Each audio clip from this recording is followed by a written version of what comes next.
pessoal, tudo bem? Aqui é a Lili para mais um vídeo. E neste vídeo estamos aqui com o nosso querido Town of Light. Exatamente de onde parou, né? Eu tive que fazer uma outra parte, porque pelo que eu tinha visto, ele não salvou, né, o capítulo. Ok.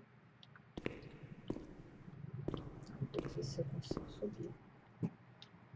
Ah, amigo. Obrigada.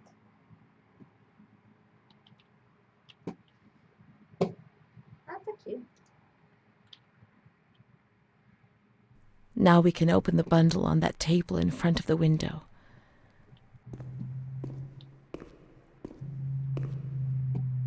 Ok.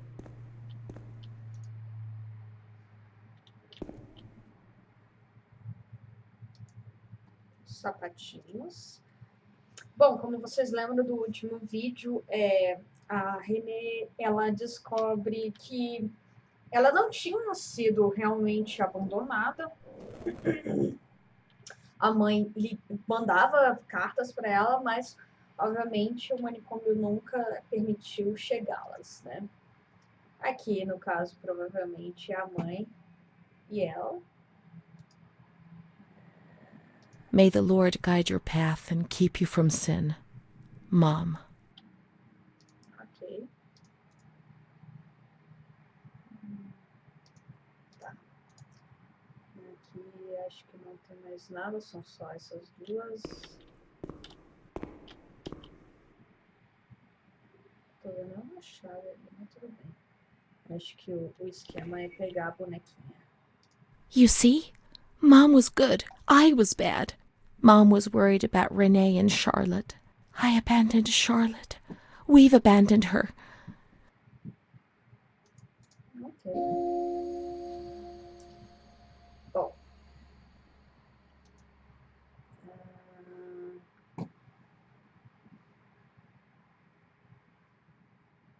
Ok. Ver se tem alguma coisa.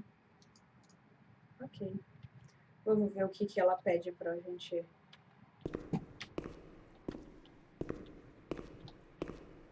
Let's look for Charlotte. We have abandoned her. Will she still be where we abandoned her, under the warm lights? Vamos ver. Se Charlotte tá por lá.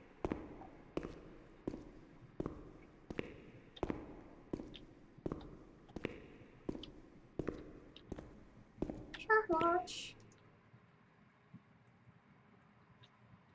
Luzes.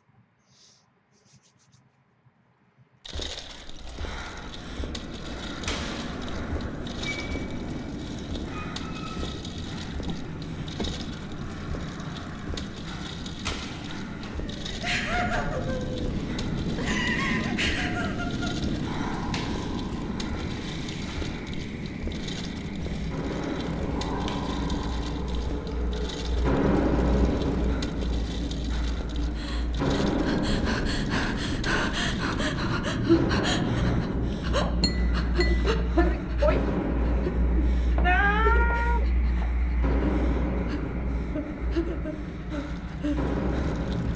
I didn't do anything. I just obeyed orders. I only obeyed orders. Charlotte has gone away. Mom will come and get us. She loves us, even though we're dead. Orders. Mom won't leave us alone. I didn't do anything. I only obeyed orders. Mom will come and get us now. I didn't do anything.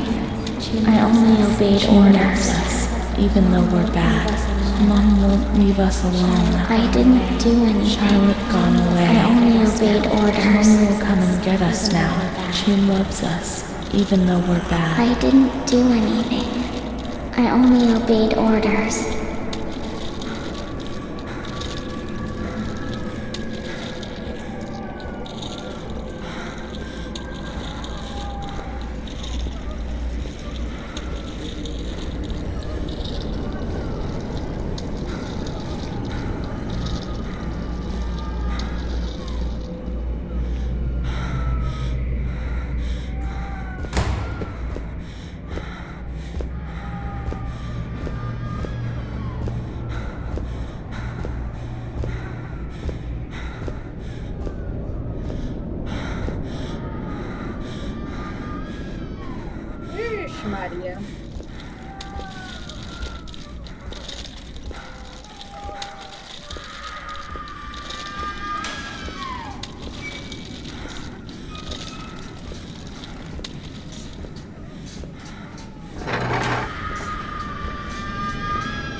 Cara, essas imagens são muito creepy.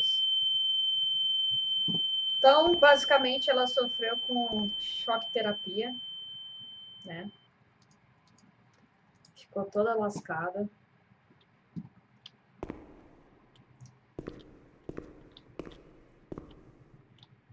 Tem alguma coisa aqui para ler. Vamos ler aqui.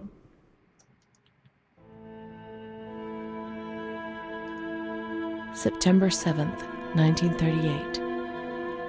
The patient frequently indulges in recriminations expressed in an explosive tone of voice. This morning she threw away the milk, saying it was full of urine, spittle, and all kinds of other filth. Crazed, she hears voices that order her to do things. She says she heard children singing and that they were locked up in a school. January 20th, 1939. Introverted, dazed, cannot focus on anything. When questioned and stimulated, she starts crying and weeping. At other times, she laughs. June 1st. Apathetic. Eats very little. She refuses to be touched. Does not respond. Spends her time in the grounds. The cooks report that she sits on a bench in front of the kitchens. October 14th. Return of impulsive behavior. This morning she asked for 2 eggs to make zabayoni, but when she got them, she threw them up in the air. Excited, clamorous, slightly confused, takes her clothes off. December 8th, tied to bed for 15 days. High-spirited, tends to make witty comments and use vulgar words, laughs hysterically and pleasures herself. The nurses report that about 2 weeks ago she remained in the showers on her own and didn't want to leave. They said that when they took her away, she swore at them and then lashed out and bit them. 2 nurses had to be treated for their injuries. They've kept her tied to the bed since then. Transferred to the slightly agitated ward, from the care of Dr. B to the care of Dr. C. I was with Amara in the showers. My memories are terrifying. They're not real, are they?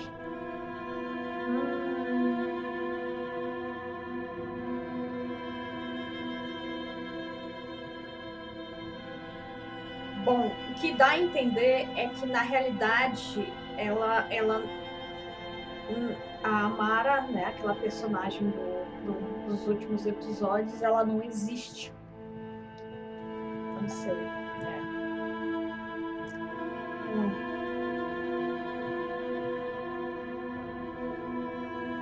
Não sei, gente.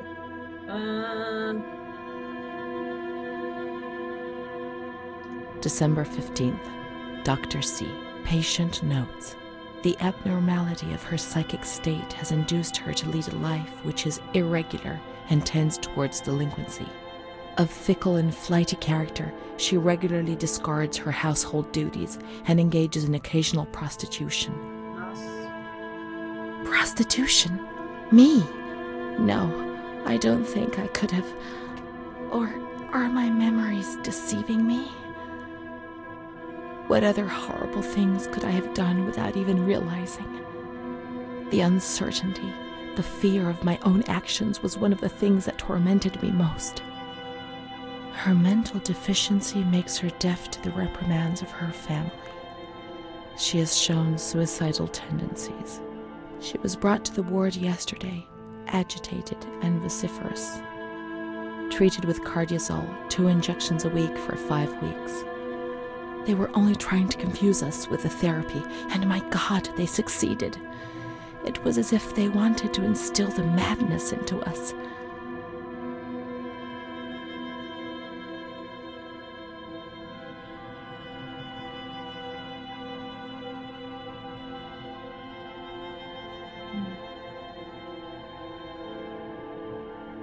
June 2nd.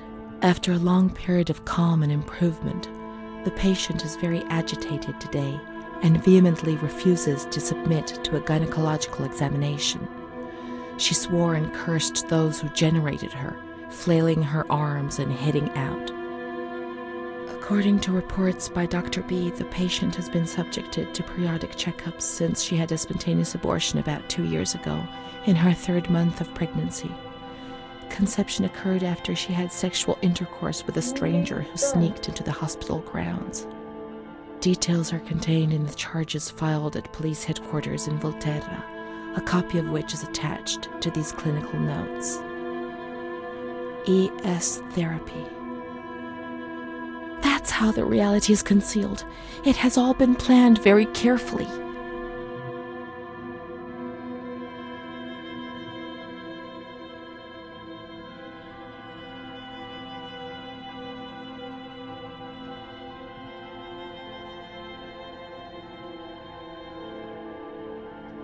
And the stranger in the grounds, I don't remember.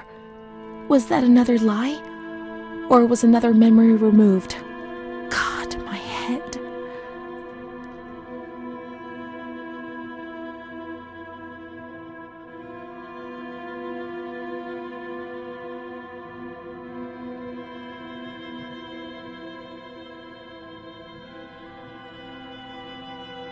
June 13th. The nurses report that she descended into a state of great mental confusion after receiving her mother's letter. She threw her soup over another inmate because she was very anxious, and then punched a nurse. Impulsive, flails about her. She rails against the doctor in vulgar terms while he is examining her, lashes out and spits. Block all correspondence to give the patient no further reason to become agitated.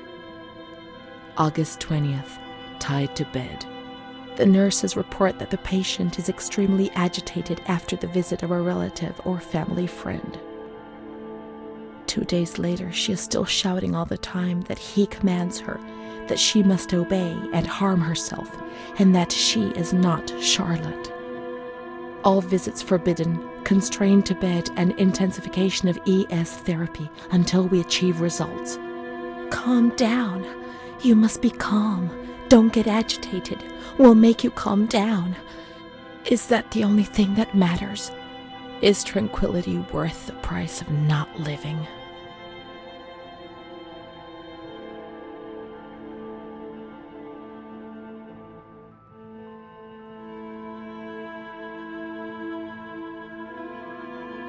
March 3rd. Alert, correct attitude, replies when questioned. The nurses report that the patient is calm. She washes and looks after herself. She affirms the existence of a certain Amara. She says that Amara is a patient who disappeared when she was moved to this ward. No confirmation. Probably a regressive hallucination. Evaluate transfer. Did I imagine Amara? That's not possible. She was there. I know she was there. I feel it. She must have left some traces of her presence.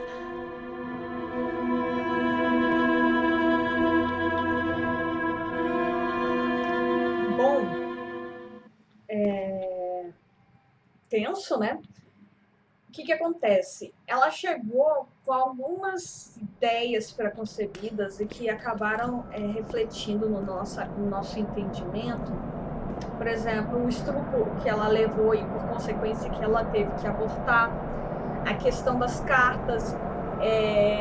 Ela estava lendo ali, pelo relatório, muitas das coisas aconteceram, pelo menos a instituição relata, que foram culpa dela. Ela era muito violenta, a Mara não existia, então ela no caso, ela se masturbava, né? Então, por isso, as pessoas achavam isso um comportamento estranho, porque ela estava alucinando, no caso, pelo entendimento do documento da polícia, ou da instituição.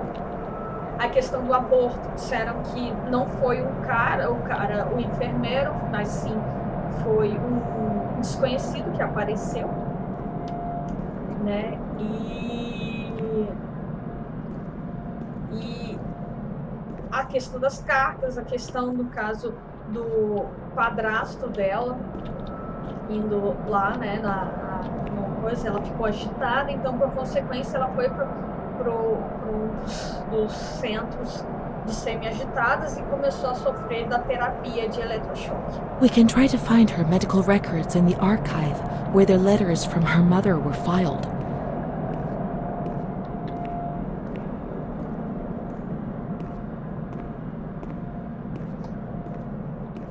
aqui.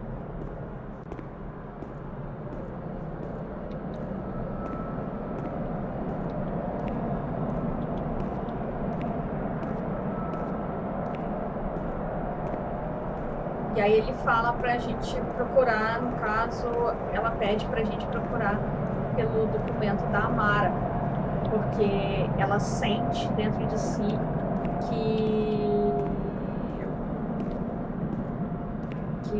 a Amara existiu. Então vamos ver aqui.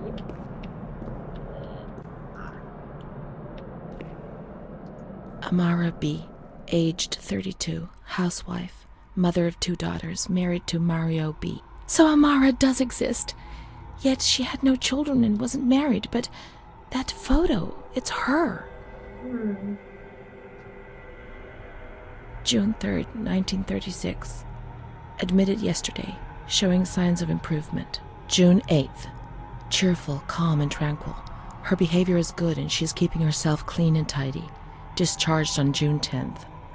April 28th, 1937. Arrived accompanied by her husband in an anxious and nervous state. Has difficulty speaking, trembles. Discharged May 14th. March 8th, 1938. A few days before Renee was admitted, she told me that she too had been admitted only a short time previously.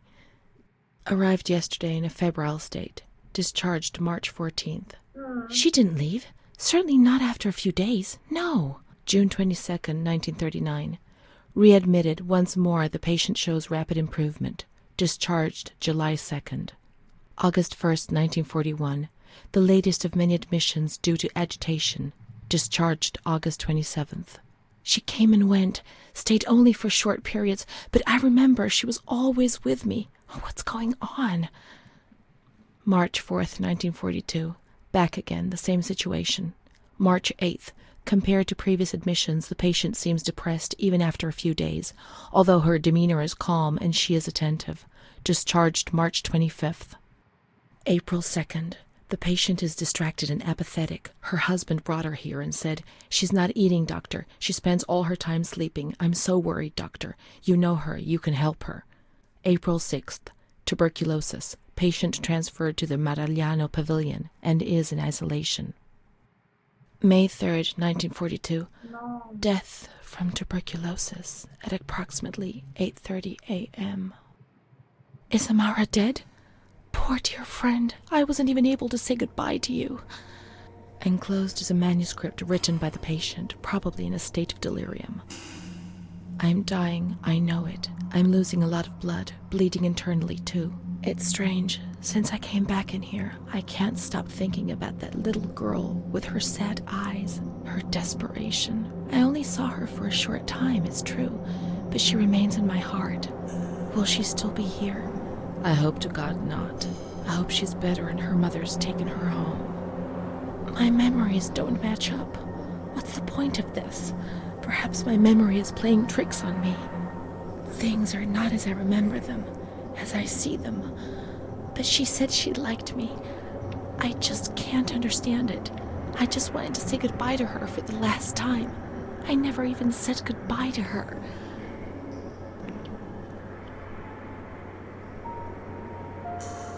How could a soul survive in this hell? I so want to feel things again. Pain, passion. Feel the damp tears rolling down my face. To remember that I was alive.